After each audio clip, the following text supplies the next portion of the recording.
आज महाराष्ट्र के पूर्व मुख्यमंत्री और विपक्ष के नेता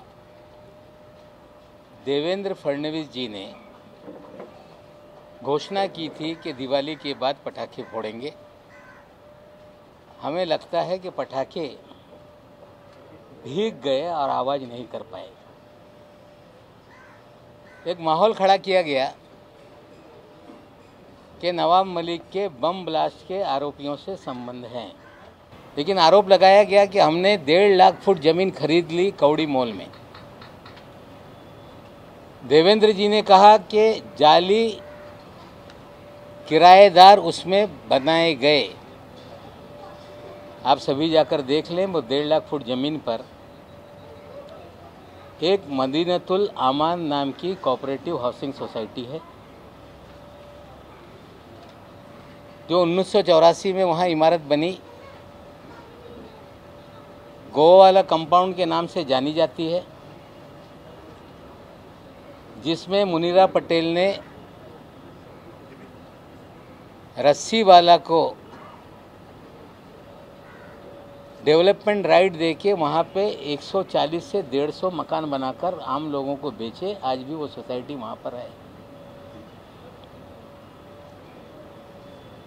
उसके पीछे जो ज़मीन है उस पे बड़े पैमाने पे झुग्गी झोपड़ी है, और हमारा एक गोडाउन वहाँ पे है जिसकी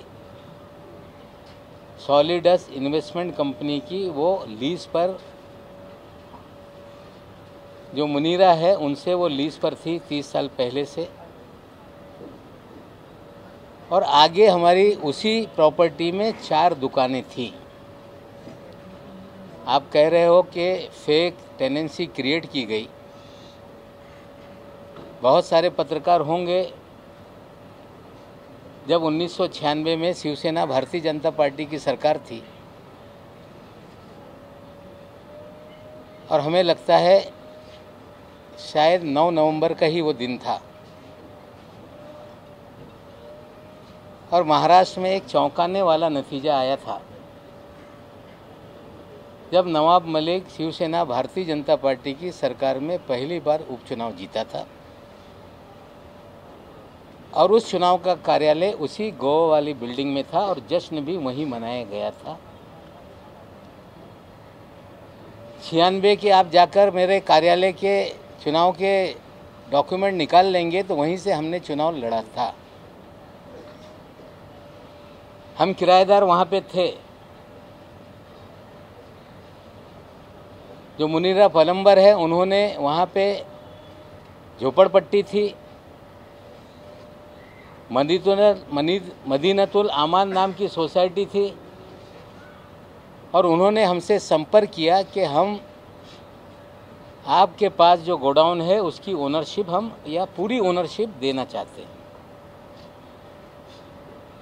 हमने उनसे ओनरशिप ली। उनका जो पावर ऑफ अटॉर्नी था सलीम पटेल, उससे हमने रजिस्ट्री की। वो सारे कागजात उपलब्ध हैं।